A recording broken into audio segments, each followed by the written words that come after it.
함께 살펴보실 말씀은 예레미야서 16장 1절에서 13절 말씀입니다. 구약성경 예레미야서 16장 1에서 13절, 제가 가지고 있는 구약성경 1075면에 있습니다. 다 찾으셨으면 함께 읽으시겠습니다. 여호와의 말씀이 또 내게 임하여 이르시되, 너는 이 땅에서 아내를 맞이하지 말며 자녀를 두지 말지니라. 이곳에서 낳은 자녀와 이 땅에서 그들을 해산한 어머니와 그들을 낳은 아버지에 대하여 여호와께서 이와 같이 말씀하시오니, 그들은 독한 병으로 죽어도 아무도 슬퍼하지 않을 것이며 묻어두지 않아 지면의 분토와 같을 것이며 칼과 기근에 망하고 그 시체는 공중의 새와 땅의 짐승의 밥이 되리라. 여호와께서 이와 같이 말씀하시되, 조상집에 들어가지 말라. 가서 통곡하지 말며 그들을 위하여 애곡하지 말라. 내가 이 백성에게서 나의 평강을 빼앗으며 인자와 사랑을 제함이라. 여호와의 말씀이니라.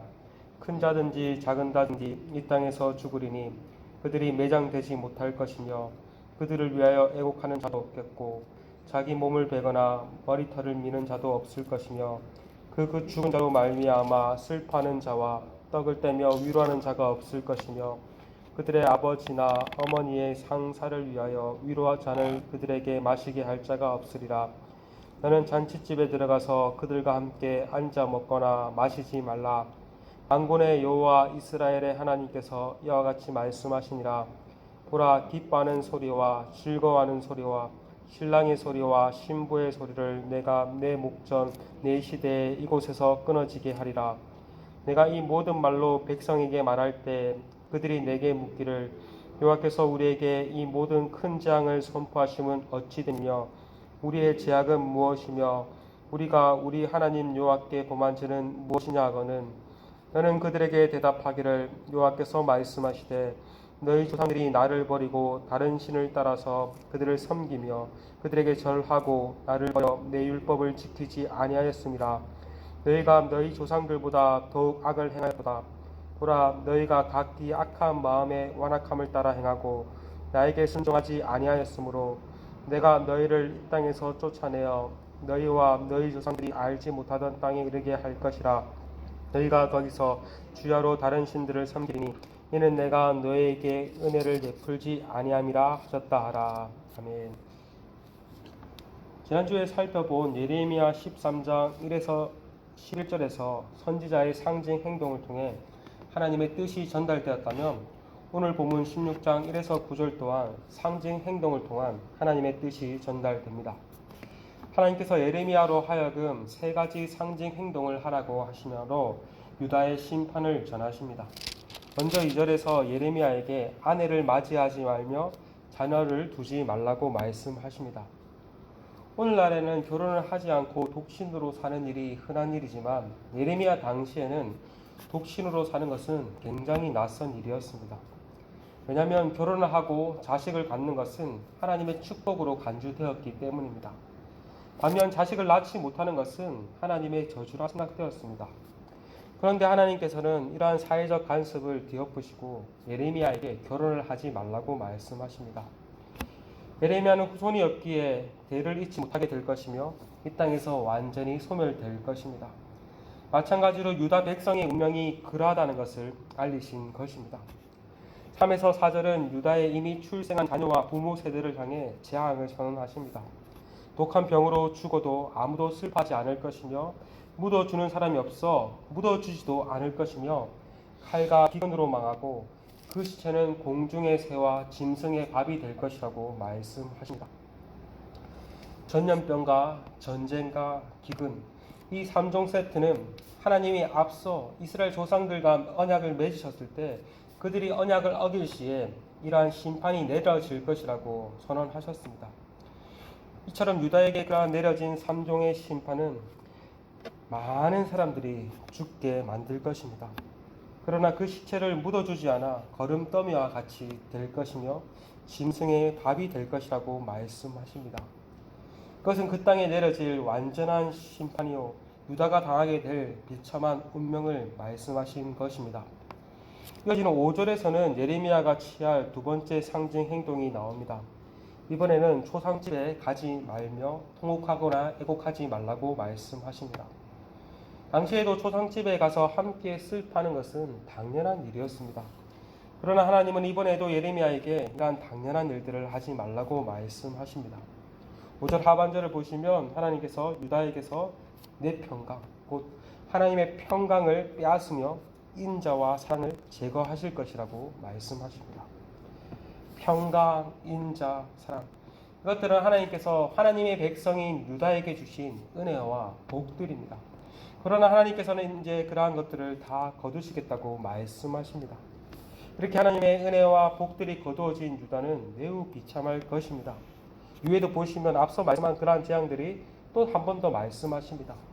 큰 자에서 작은 자까지 이 땅에서 다 죽게 될 것이며 매장되지 못할 것이며 그들을 위하여 애곡하는 자도 없을 것이라고 말씀하십니다. 누군가가 죽으면 애통해하며 초상을 치러줘야 하는데 모두가 다 죽으니 애통할 수도 없습니다. 이 또한 유다에 내려질 완전한 심판이요 유다가 당하게 될 비참한 운명을 말씀하신 것입니다. 이어지는 8절에서 예레미야가 취할 세 번째 상징 행동이 나옵니다. 이번에는 잔치집에 들어가지 말며 함께 먹거나 마시지 말라고 말씀하십니다. 왜냐하면 하나님께서 이 모든 기뻐하는 소리와 즐거워하는 소리를 다 끊어버리실 것이기 때문입니다. 결혼을 하고 자식들을 낳아야 잔치를 할 수가 있습니다. 그러나 이제 유다 땅에는 결혼이든 자식을 낳는 일이든 잔치를 하는 일들이 완전히 그치게 될 것입니다. 오로지 그들에게 있을 것은 죽음밖에 없기 때문입니다. 이처럼 하나님께서는 예레미야에게 결혼을 하지 말며 초상집에 가지 말며 잔치집에 가지 말라고 말씀하시며 공동체의 가장 기본적인 관습마저 지킬 수 없도록 말하십니다. 이것은 유다의 이러한 가장 기본적이고 일상적인 일들이 다 사라지게 될 것을 알리신 것입니다. 그들에게 남은 것은 죽음과 심판밖에 없다는 것을 말씀하신 것이죠. 하나님께서는 이 모든 말로 백성들에게 전할 때 그들이 이렇게 묻게 될 것이라고 예레미야에게 말씀하십니다. 10절입니다. 내가 이 모든 말로 백성들에게 말할 때 그들이 내게 묻기를 여호와께서 우리에게 이 모든 큰 재앙을 선포하심은 어찌 되니며 우리의 죄악은 무엇이며 우리가 우리 하나님 여호와께 범한 죄는 무엇이나. 유다 백성들의 물음을 보면 너무나 뻔뻔하기 그지없는 것 같습니다. 정말 그들은 자신들이 왜 이러한 심판을 당하는지, 자신들이 무엇을 잘못했는지 몰라서 물은 것일까요? 아닐 것입니다. 하나님께서는 선지자를 통해 끊임없이 그들의 죄악에 대해서 말씀하시며 그것으로부터 돌이키지 않는다면 심판이 있을 것이라고 우리가 앞서 살펴보았듯이 끊임없이 말씀하시고 또 말씀하셨습니다. 그런데 그들은 어찌하여 뻔뻔하게 아무것도 모른다는 식으로 이렇게 묻고 있단 말입니까? 그런데 하나님께서는 너무나 친절하시게도 이들의 뻔뻔한 질문에도 또 한 번 더 친절하게 그들의 죄가 무엇인지 말씀해 주십니다. 예레미야로 하여금 이렇게 대답하라고 알려주십니다. 11절과 12절입니다. 너는 그들에게 대답하기를 여호와께서 말씀하시되 너희 조상들이 나를 버리고 다른 신들을 따라서 그들을 섬기며 그들에게 절하고 나를 버려 내 율법을 지키지 아니하였습니다. 너희가 너희 조상들보다 더욱 악을 행하였도다. 보라, 너희가 각기 악한 마음의 완악함을 따라 행하고 나에게 순종하지 아니하였으므로. 하나님께서는 먼저 유다의 조상들의 죄악에 대해서 말씀하시죠. 그들의 조상들이 우상숭배와 불순종으로 말미암아 하나님과 맺은 언약을 깨뜨렸다라고 말씀하십니다. 그런데 그 조상들뿐만 아니라 더 심각한 것은 현재 너희 유다 백성들은 그 조상들보다 더 큰 악을 행하였다라고 말을 합니다. 그 악을 따라 하나님께서는 심판을 내리신다고 알리신 것입니다. 그런데 13절은 그들의 최종 결말을 알려주십니다. 그들은 그 땅에서 심판을 당하여서 죽을 뿐만 아니라 그 땅에서 추방될 것을 알리셨습니다. 그곳에서 다른 신을 섬기게 될 것이라고 말씀하십니다.